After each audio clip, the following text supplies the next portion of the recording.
And we are live yet again. We are 4 games into 2021. West Ham have not lost, and we're sitting in 7th. As always, I'm your host, Chris, and as always, I'm joined by my co-host, Irish Tommy. How you feeling, mate? Feeling good, I have to say. Feeling good. Look, it's another win. You can't complain too much when you've won, really, even though it wasn't a great game. But yeah, you look at where we are on the table. I think the big thing we all wanted from these 2 games, Burnley, and tonight's game was just get 6 points. And they've done that. So you have to feel good about it, really. Yeah. Oh, yeah, absolutely. So for those of you who may not have heard, West Ham are now sitting in joint 7th with Everton, only behind on goal difference. We are, how many points did I say was it, Tommy? We are 5 points off top of the table halfway through our season. And this is also now our highest point total halfway through the season in club history. I mean, let's put it into context a little bit, right? From previous seasons, at the halfway point of the season, if you're 5 points off top, Sky Sports are talking about how you were in the title race. Yeah, you were standing a fighting chance. Now, don't get me wrong. I'm not saying we're going to go on no. challenge for the title. Yeah. I'm just saying that's how crazy this season is. Yeah. Is any team at this point in previous seasons 5 points off top? Sky Sports are talking about them like they are right in this title race. Yeah. And it's crazy. It's a mental season. If we were to take this kind of form, go back to last season and continue it through, say we end on 64 points. 64 points is Europa League above Leicester. And that's just taking our point total. Wins obviously would affect higher up the table, but we're in Europa League, possibly Champions League. That is crazy to think about that is kind of the pace we're on right now. Now we're only sitting in 7th and teams have games in hand. So, but I mean, this is the season of who would have thought? Yeah. Listen, anything's possible here. It looks like. I mean, it's mental. I mean, there's a possibility this season that a complete outsider will finish in a Champions League spot. Yeah. So a team that you just before the season you would have given little chance of doing that. If you look at the table right now, the likes of ourselves, Everton, Southampton look really good. Even Villa have a couple of games in hand at this point, 3 on some teams.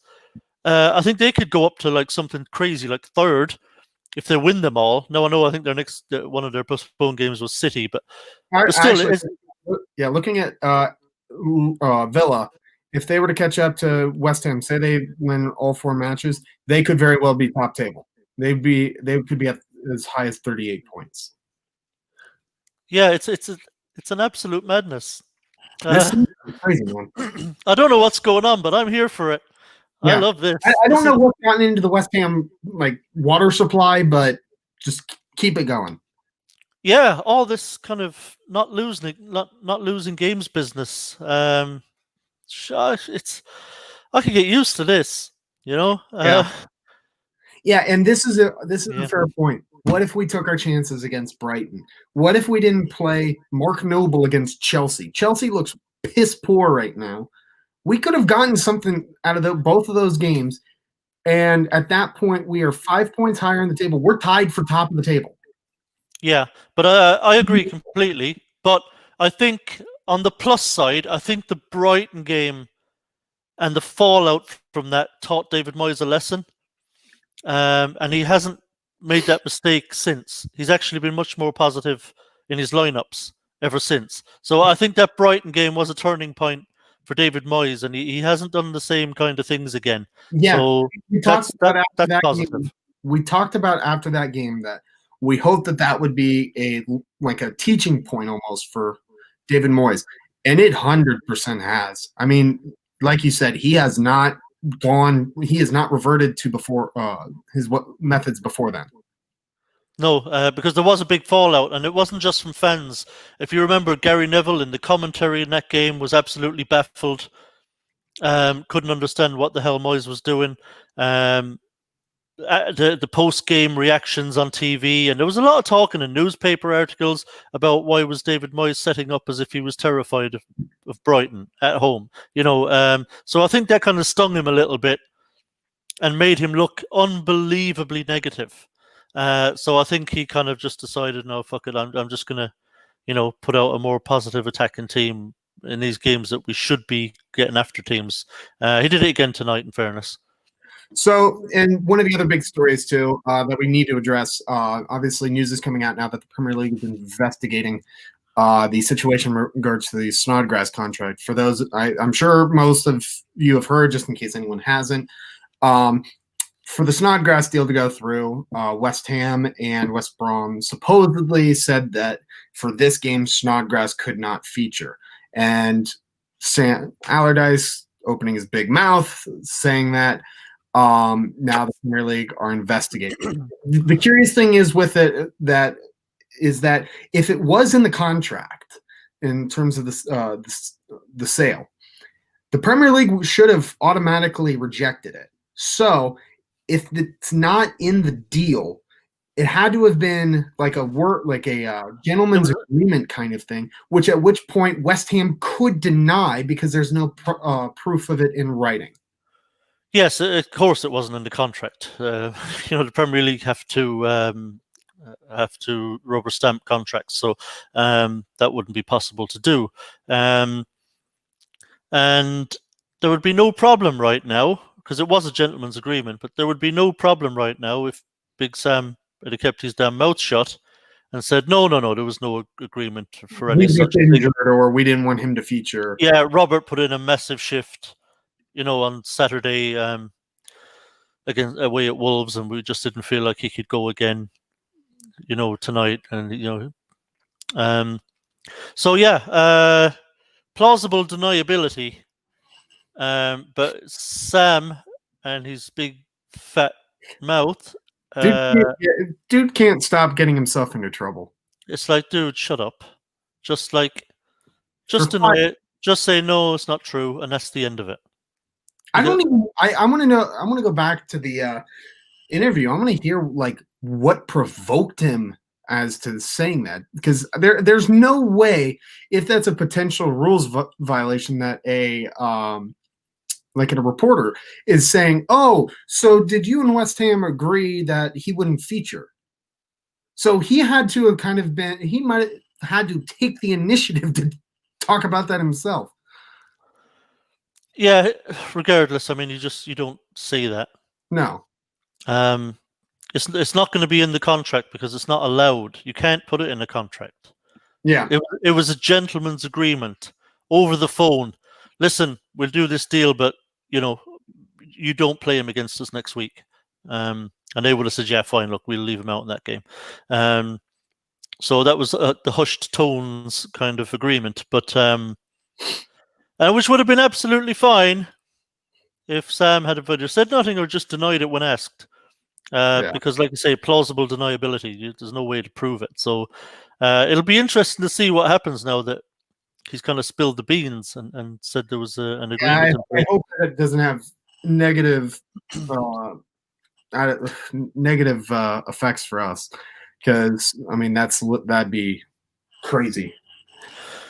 Yeah, if it's like a fine issue, I don't give a shit. The only way it would bother me in the least is if we're talking about some kind of points deduction, but I doubt that. It takes quite a lot for the Premier League to deduct points from a team. I'd imagine it would be like a slap on the wrist. I don't think it's going to be a major issue. Our owners, who complain about having to spend £50,000 to send the team to Everton for FA Cup, they're going to have to probably sell a player to pay for the fine. No, I don't think it's going to be massive fines. It'll be a small enough amount, I think. Look, I wouldn't be getting my panties in a bunch about it, to be honest. It has to be talked about though, since it is a it's a talking point tonight. So look, if worst case scenarios, we get a slap on the wrist fine and say, right, naughty, don't do that again. So, but anyway, getting on to this, the contents of the match. Obviously, one change was made, and that was Lanzini for Fornals. In your opinion, was that the correct decision? Would you have done that, or what do you think?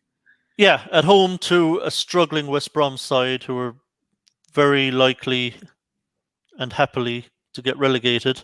Yeah, I would. I don't. You don't need to be ultra conservative in a game like this. Again, it's the same situation as the Brighton game. You don't need to go conservative in this game. We didn't need Fornells for this one. We didn't need an extra kind of defensive body, so which essentially is what he's been turned into. So yeah, I was happy to see that one change. I think it was the right one. Unfortunately, performance-wise, it didn't pan out for, I don't know, for anyone who watched the last show. This is my thing. It's Tommy rant. No, I'm not going to do it because I did it last show, and I don't want to be the rant guy. Yeah. I don't want to be Stephen A. Smith. You know what? Like, I want to. I don't want to kind of do it every time, but it's just look. It's an issue. It was an issue again tonight. A complete lack of creativity in the final third, which shouldn't really be happening because we do have creative players. When you look at those front three there, obviously I'm exempting Antonio because he does his thing every game. But Lanzini, Benrahma, Bowen tonight, just, they just had no impact again, it's in and around the penalty box. They all do some good work, particularly Bowen. Out in the wings or further back the field, they get in some nice positions, they move the ball around. But it's that really important moment in and around the box where we're just not seeing the creativity. Yeah, Timothy is the rent guy. So yeah, it's just an issue. And evening, Charlie. Charlie's just off his watch along. So yeah, it's just an issue, and we've got to do something about it. Tonight was another game where I felt we had more than enough of the ball in that final third. Yeah, it was a rare match where we actually held the majority of the possession. Yeah, well, that's not a surprise again, at home to a Sam Allardyce team. So, yeah. We were always this was always going to be one of those few games where we actually had the lion's share of possession. But we've just got to be a little better at creating openings against teams like that. Yeah. And there was a few moments in there. I think it was the Antonio shot, or no, it was Lanzini's shot who just somehow got deflected out. And then obviously Souček, was it Souček or Yarmo who got it should have been a penalty? Souček, yeah. I couldn't remember if it was Souček or Yarmo, but I mean we had plenty of chances, and then just obviously a chance not given by the ref, which I do not understand how that was not a penalty. It's incredible, really. They are bound. Another one where Souček was clearly fouled in the box. He didn't get the last one either, yeah. And to not let us have a penalty this season, I feel. Yeah, it's incredible. Can you imagine if we went an entire season without a penalty? Oh, hell. I mean, if we keep going at this trajectory without a penalty, sure, fine. Yeah, look, as long as we're winning games, I don't really care that much. But it's just, it's bizarre, really. That. I mean, that looked a Stonewall pen. I mean, you could clear even on first viewing. Even on first viewing, you could see Souček got the ball first, and then I can't remember who it was that challenged him, but it clearly studs on his heel. Yeah. If that's Salah, he gets it. It's as simple as that. If that's Harry Kane, if it's Salah, if it's the likes of Fernandez or someone like that, they go down the box. A referee will almost instinctively point to the spot and give the penalty. How he's looked at that and decided there was no contact, I will never know. Yeah, well, not just the ref, the VAR as well. But see, the issue with VAR is the same as in the NFL. It has to be clear evidence that it was the wrong call. Now, I think, with all due respect to the NFL on the reviews, they have no problem overturning their calls. I think the problem with VAR is that the people in Stockley Park in the VAR room do not like making referees look bad. Yeah. So I think they bottle some of these decisions. Because in the replays that I could see, you could clearly see that Souček got the touch first. And big news. And that he was fouled. Indeed. Wow. Defensive midfielder. So that now means Leicester, as it stands, is top of the table, and Chelsea would be sitting on equal goals with us, equal games with us, 3 points back. Again, we need Leicester to win that, or even draw it. A draw for Chelsea, for Leicester, even keeps Chelsea behind us in the table, which is amazing. The seasons of who would have guessed halfway through, and we're above Chelsea, who have spent 220 some odd million, and Arsenal. I'm at a loss for words at times with this season. Yeah, this is the best season I can remember in a long time. Yeah. It's helped by the fact that we're doing really well. Yeah.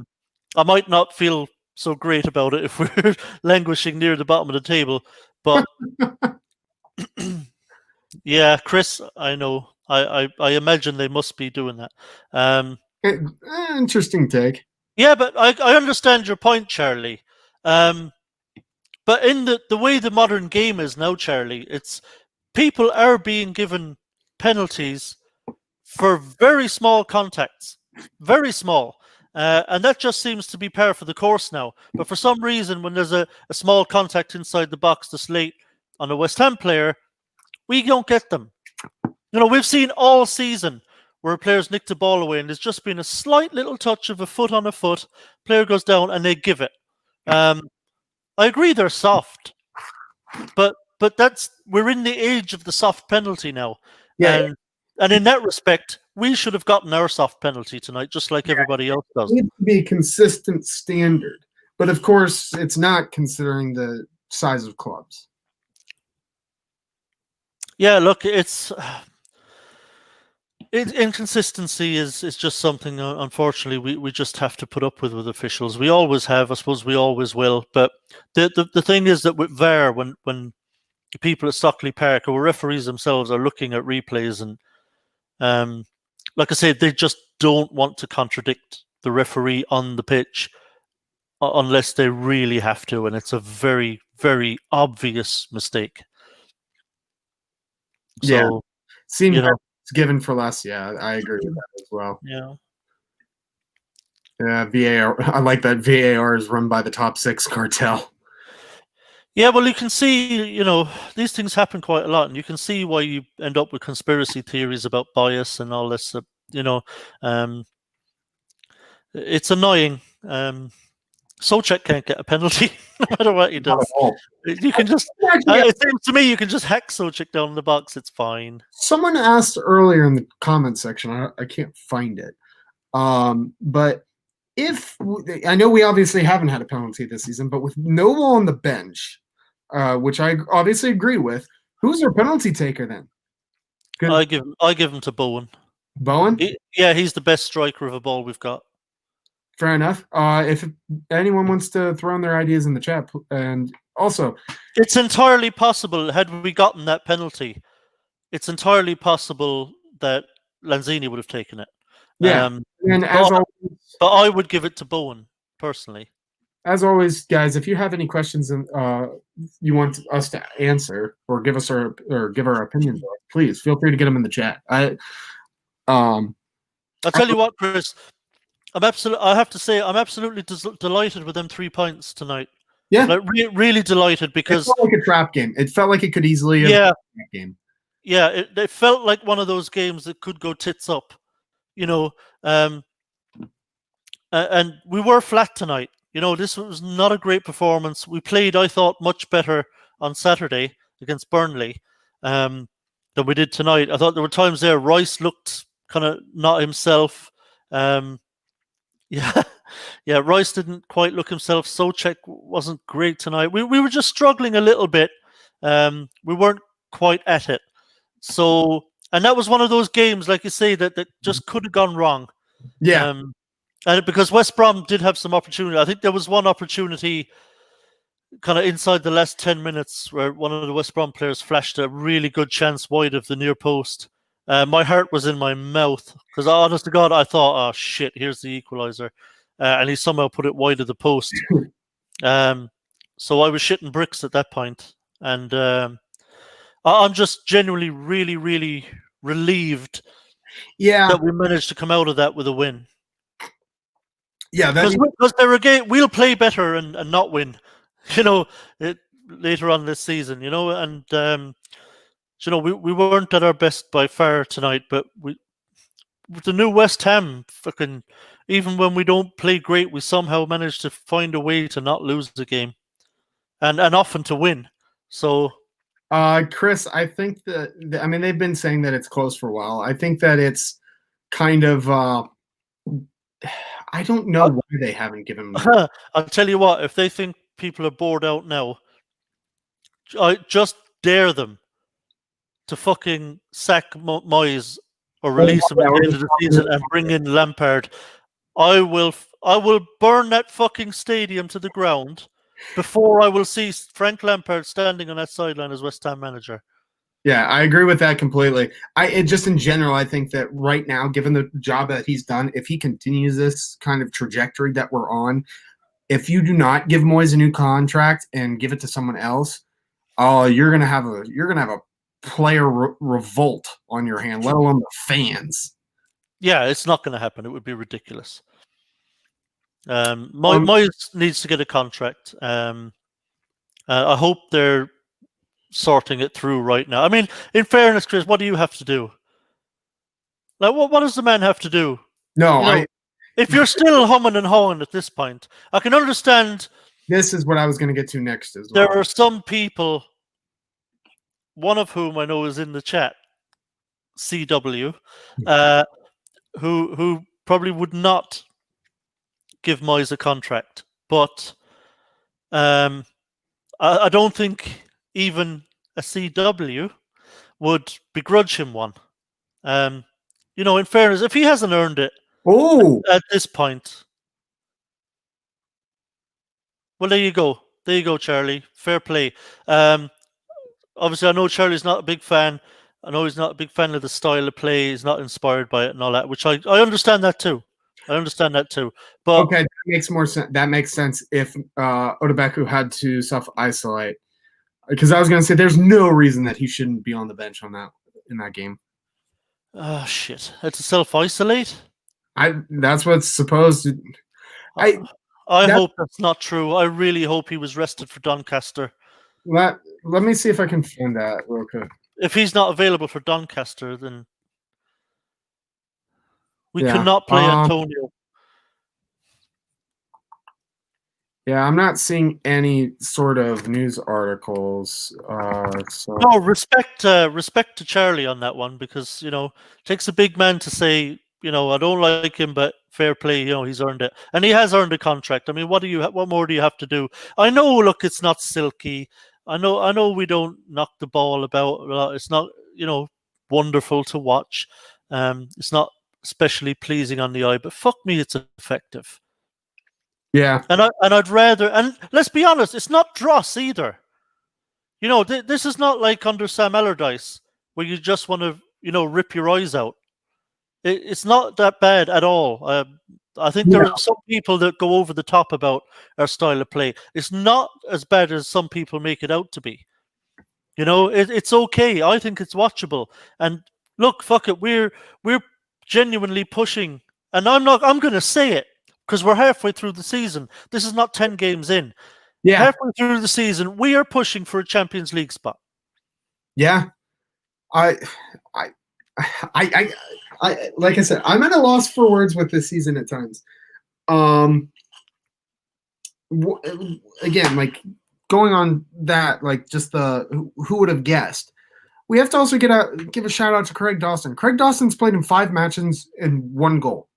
Yeah, we conceded tonight though, so I think we've got to send him back. Yeah, screw him. Not good enough. Conceded a goal. That's it. Like his mojo is gone. It was fun while it lasted. Who would have guessed that the Snap loan signing would be starting for us right now. Everyone's saying, "Oh, the last two teams he's been with has been relegated." Blah blah blah. Meanwhile, we're sitting in 7th halfway through the season. Yeah, look, there's no. The world is. We live in a like weird parallel universe. It's this is not the universe we had in 2019. Since the beginning of 2020, this is a different universe we live in now, and strange and crazy things. We're in a kind of a twilight zone at the moment. Yeah, this is the biggest one too. We didn't concede in over 7 hours of play. Yeah, it's amazing. Who would have ever guessed West Ham would become this defensive juggernaut? Yeah, I mean, it's brilliant. I love it. And let's be clear, we only conceded one tonight. It's not like the wheels came off. Wally. Yeah, I think you'll be all right. Wally. I think he'll be in. I think Fredericks will start. So we'll see. We'll see how he does against the mighty Doncaster, Wally. Yeah. See, Wally's. You watch now. He's gonna have play like a 7, and then Wally's gonna be all up in here post-match show, giving it fucking big. Oh, Fredericks was unbelievable. Man of the match. Start him. But it's got to be start him against Palace. Damn it. I don't know if you saw, but there was actually one of those like heat or graph charts showing like the best statistical fullbacks in the Premier League, and of like the 6 that are in the best position, both of ours are in there. Kufal and Cresswell. Yeah, Kufal. I mean, we've spoken about. He's doing an amazing job. Absolutely amazing. So delighted with him. Obviously, none of us knew who the hell he was when he came in. And he started out as a right wing back, remember? And he looked decent. He was doing quite well as a wing back. And I thought, yeah, all right, this will do. He looks like a £5 million wing back, but he's doing all right. He seems solid enough. But since we revert to a flat back 4 and he's gone back to his natural position at right back, he looks like a £20 million right back. I feel we almost need to give Slavia Prague some more money because it feels like we just swindled them twice. Well, Suchek 20 million. I mean, that's still a hell of a lot of money. But don't look it now. Yeah, doesn't look it now. What are our views on the West Brom goal? Not offsides. I think they were looking more at if the player was blocking Fabianski's view. So, I mean, it was a good goal. It was. Yeah, I don't have a problem with that goal. It sucks because it was outside the box. So, I mean, yeah, it just closed him down. But I mean, no, it was the problem with that goal was on our end. There was nothing wrong with that goal. It would have been a travesty, frankly, if they'd have ruled it out. He wasn't in Fabianski's line of sight, didn't interfere in any way, shape, or form. Yeah. So I think it would have been incredibly harsh on West Brom. I mean, if we had a goal disallowed like that, I'd be fuming. So I don't have a problem with that goal, to be completely honest. The problem I have with that goal is from us defensively, actually. It was a defensive lapse on our part, which we don't do often, but we just backtracked. We Roger Johnsoned that one. We just kept backtracking, backing off, and we had 2 actual defenders backing off him. One of them should have just ran at him and closed him down, tried to get a block on it, and probably would have gotten the block on it. So that's something Moyes is going to be slapping a couple of boys on Monday in training. At the same time, though, Thursday in training. Almost a month. We haven't conceded in almost a month. There's going to be goals that you let in like that. And so, I mean, to be fair, I don't think it's going to be like a big talking point. Like, it sucks that we conceded, yes, but at the same time, there was no way we were going to keep up a clean. No, I mean, look, you're not gonna go the whole season fucking not conceding a goal. And look, it's one goal, like I said, Chris. It's not like we fell apart and conceded 3. Exactly. It's one goal. It's one goal, and it was a very good shot. In fairness, right inside the post. I don't care what Tim says. Yeah, it was not Fabianski's fault. It was a really good strike, and look, it's one goal, and we won. So, Yeah. it's still a very solid defensive performance. One mistake where we backed off when we shouldn't have.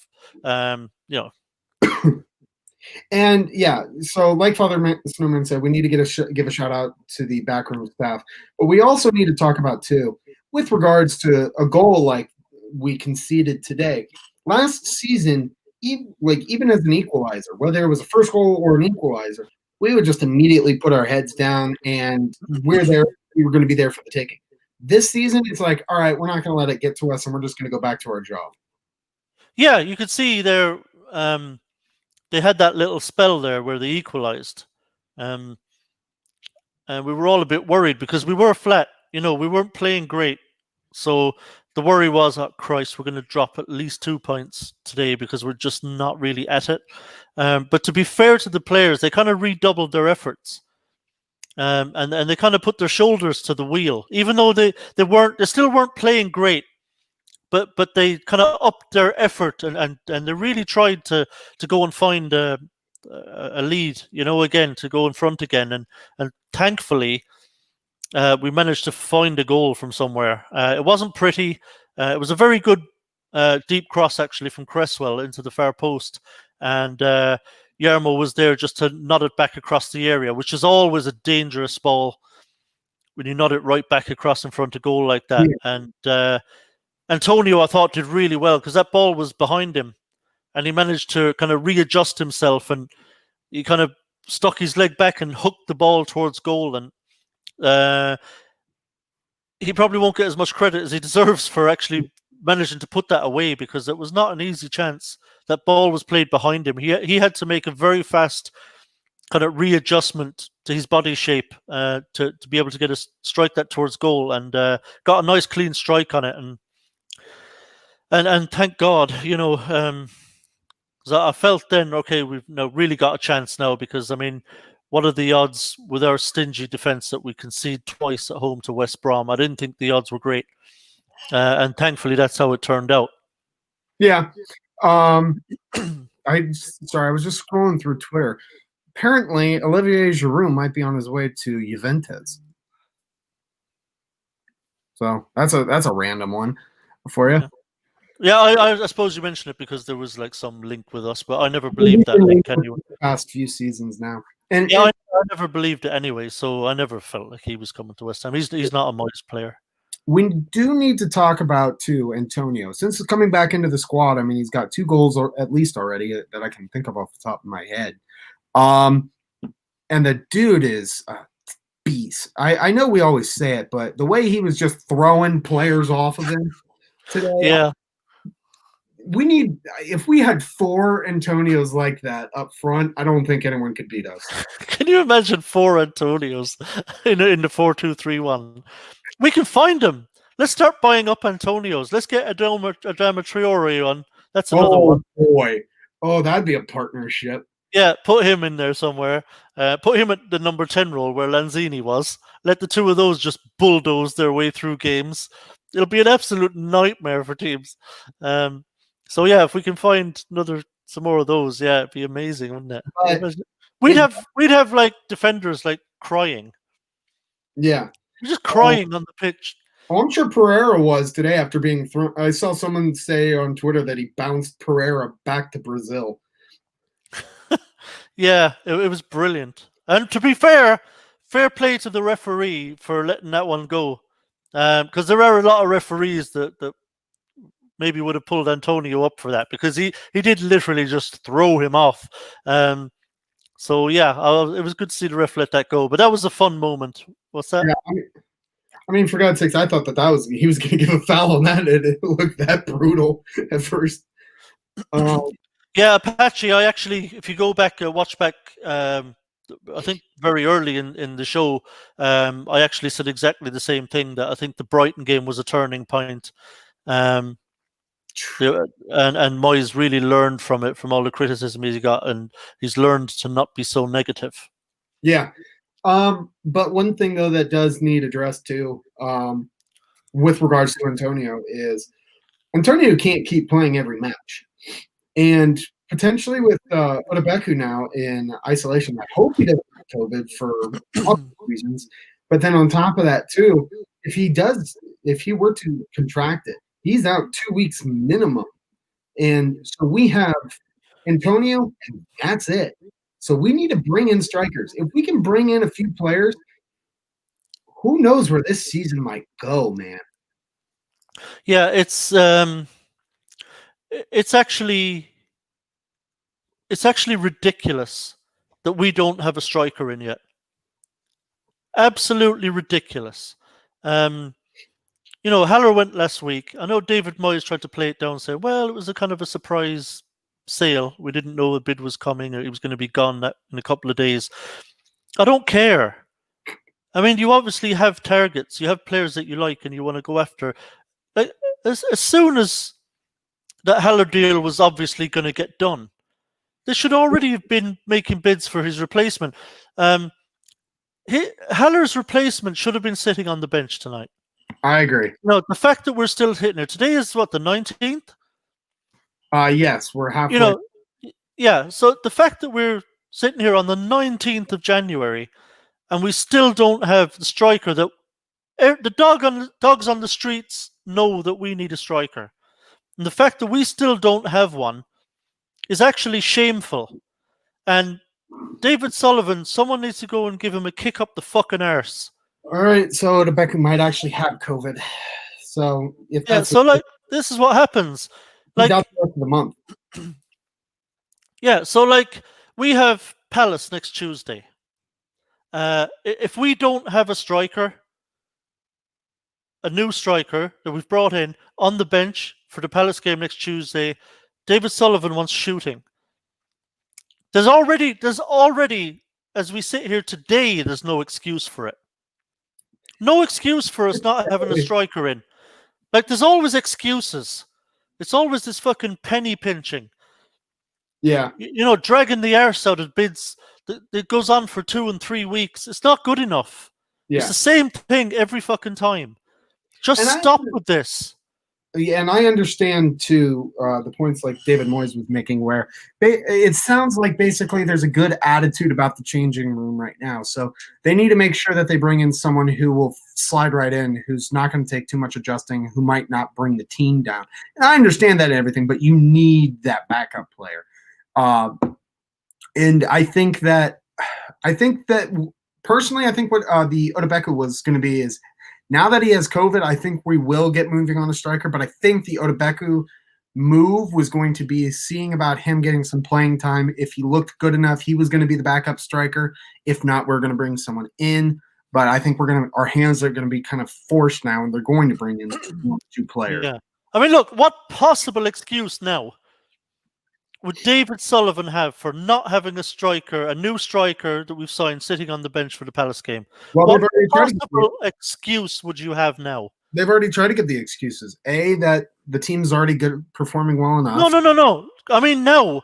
Odebeku's gone. Well, listen, before tonight, they could have said, well, we really like Odebeku. He's on the bench. He's our backup. Yarmolenko can play up top in a push if needs be. So we're not desperate for one, but we are still trying to sign one. They could have fobbed us off like that. Yeah. With Odebeku now out with COVID for the next couple of weeks, you can't say that. We now do not have a single striker at the club. Yeah. Not one that's available to us. I remember a couple of weeks ago, Claret and Hugh putting out an article basically on behalf of the board that the reason that there's not going to be much in terms of money being spent this transfer window, though apparently it was confirmed that we were offering $25 million for Sevilla's winger. So that's kind of bizarre to me. But the reason that we weren't going to be spending much money at all was solely because we're nearing the 40-point minimum to survive relegation. None of that matters now. Actually, go on. Apparently, David Moyes on transfers in his post-game conference or news conference. The board has definitely backed me in trying to get players in. We've tried to get 2 or 3, and we're hoping to add to the squad. So, gibberish movement. That's gibberish. Look, we're trying to add to the squad. Listen, we don't need to hear about trying to add to the squad. We need a striker now. Yeah. No more talk. No more. We're in talks. No more. Oh, we're trying. Don't want to hear it. This is bullshit. George, yes. We can't recall a player we don't own, I'm afraid. Yeah. So yeah. So I don't know if you had seen the whole story. The Sevilla winger, I won't be able to pronounce his name. yeah, I heard about it, but I know nothing about him. Supposedly, we offered £25 million plus potentially £5 million incentive. They just bought him in the summer window for 25 million euros. So they would have had next to no profit whatsoever. So I'm like, that doesn't make any sense to me. He's playing well. He's scoring goals in both La Liga and Champions League. And then on top of that, the player's already said he doesn't necessarily want to come, even though we're willing to double his wages. Yeah, I don't know. I don't think there's any legs in that. I don't know anything about him. I have no idea who he is. He's a winger, is he? We don't need. And that's the other thing. Sullivan's comment: we have too many wingers. Why are we betting on a winger then? What the hell? But to be honest, I don't believe we are bringing in any wingers. I'd be very skeptical about that one. No, that player that we bid for, the Sevilla player, he's a winger himself. So yeah, I don't know if we did bid for him. I mean, no. X had said that we had offered a bid to him to Sevilla, but they said that they weren't necessarily going to consider it at that price. So why are we fucking fannying around trying to sign a winger we don't need when we have no strikers at the club?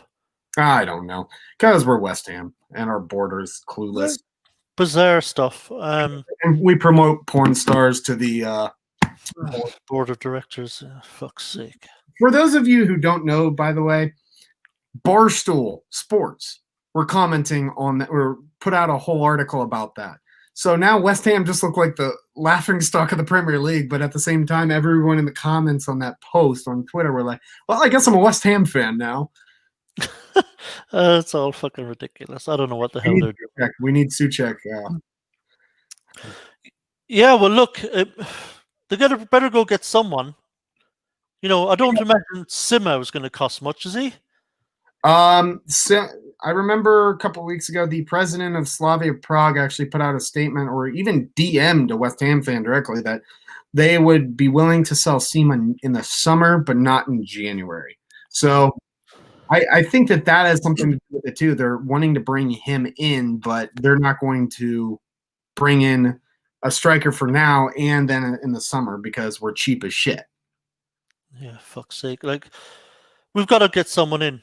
It's as simple as that. There's just no excuse left. Yeah, I mean, this game in particular showed, like, we subbed off Antonio for Noble. Yarmo became our de facto striker, and I mean, Yarmo is kind of over the hill.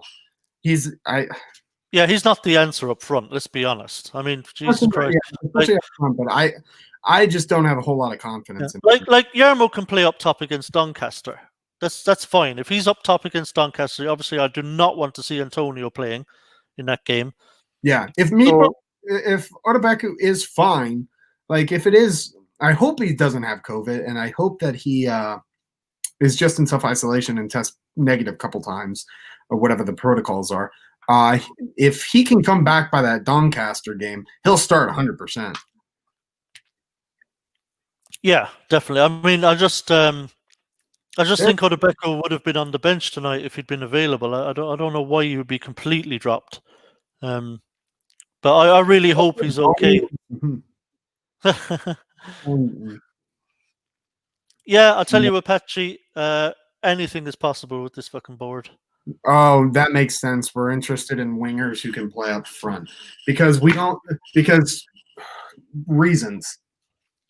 Yeah, because Moyes did it with Arnautovic and Antonio and it worked, and now apparently we don't want actual strikers anymore. We want. To be fair, I mean, Golden Sullivan's track record with strikers haven't been exactly the greatest, so why not convert someone?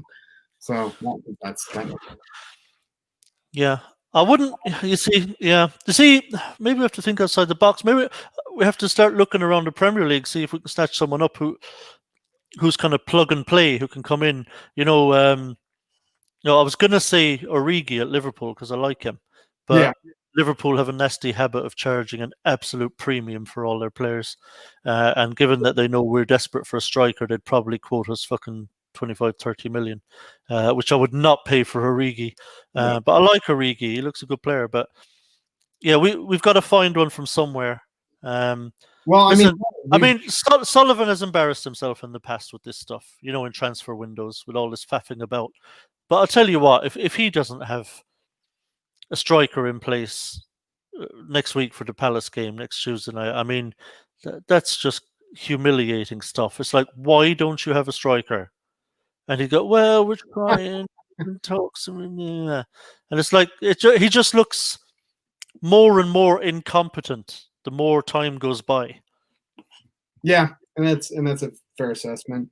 Martin O'Neill here brings up an interesting point. How do you think Benrahma is progressing for us? Do you think he's a potential one to sign for the future for us? It's up in the air at the moment. So I was disappointed tonight. I thought I would like to have seen a bit more from him. They sat back a lot, and he got on a lot of ball, but he hasn't really been doing a whole lot with it. But I think it's too early to be talking about binning him. It's no. I'm not. I'm just trying to say, because he does have his moments. I think he needs to get a goal or assist or two to really start building his confidence. But if he keeps playing the way he is now, then you definitely would not want to spend 25 million on him. But I wouldn't judge him just yet. He's only a few games into his West Ham career. I was going to say that actually, Charlie. As far as I'm aware, that we have to sign him. So we are going to sign him. So look, people are starting to doubt Benrahma, his quality and all that, but I think it's too early to start worrying about that. Let's relax a little bit. We can be jumping to conclusions a bit too quickly sometimes as a fan base. I know, look, there was all this hype about him, right? And all this huge excitement when we signed him, and I suppose when he doesn't come in and just start pulling up trees immediately, people all of a sudden start thinking, oh, Jesus, maybe I was wrong. Maybe he's not actually very good.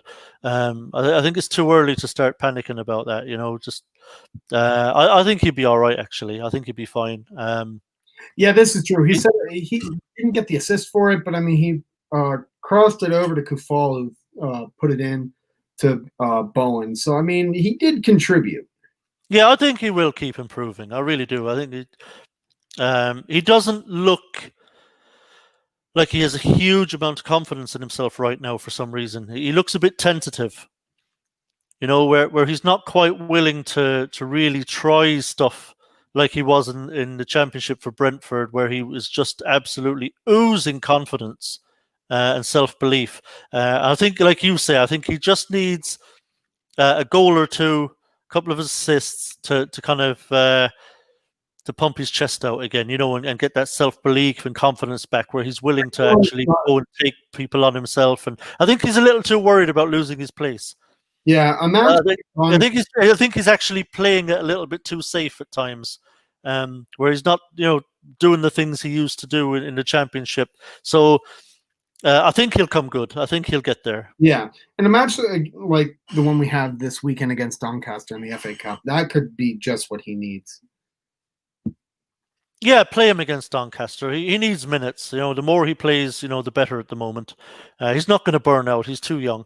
So, a game against Doncaster now where he has a man-of-the-match performance, for example, scores a couple of goals, absolutely rips it up, do him the world of good. It doesn't matter who it's against. The confidence, you still get the confidence from it. So, I think he'd be all right. Yeah.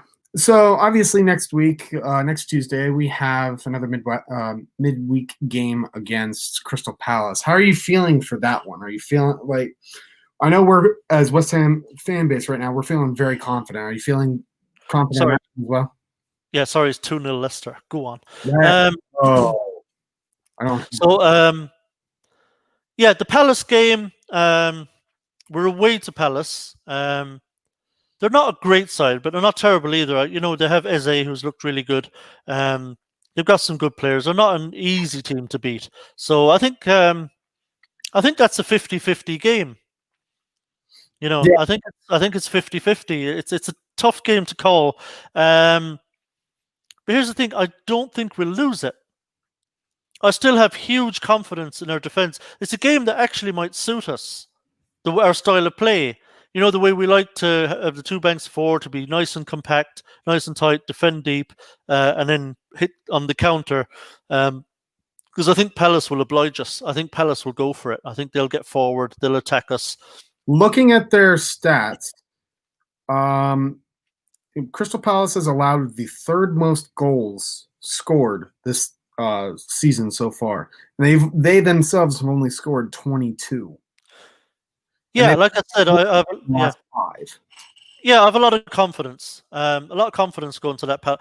For some reason, I just think that game's going to suit us. Yeah. The way Palace play, the way they set up, the way we like to set up, ideally, I think that game suits us. I think we'll be good enough to keep Palace out. And it is really weird. Like last season, even at any given point, it was how's it going to go today? Today, like this season, since our rise, I mean, I feel fairly confident at going in every match. Like I'm almost kind of coming from a place of we should win these, regardless of who it's against. We've done well enough, so I've kind of adapted my kind of belief into we can win any game. It's just a matter of if we show up. Yeah. So yeah, I've to be honest, look, if the game next week away at Palace, if it finishes in a draw and we take a point, I'll be fine with that. It wouldn't be a bad point. Yeah. So as long as we don't lose it, I'll be relatively pleased. But I just have a suspicion. I think we can stop them scoring. I think we're so solid defensively, and they're not brilliant in attack. Eze is tricky. Obviously, he can do bits. Zaha is tricky, can do some bits. Benteke, you got to marshal him well, but Oggy and Dawson, I think, can marshal Benteke quite well. Yeah. So I think we can. It will be a tough game, and we will have to defend very, very well. I think they will put pressure on us. Yeah. But I think we're up to the task. I think our defenders are up to it. And it will be a very close game. There won't be much in it. But I just have a suspicion that we can stop them from scoring. So, and then no, like I say, if we get a point, I'm fine with that. That would be a decent point, I think. But I have a suspicion that we'll nick it.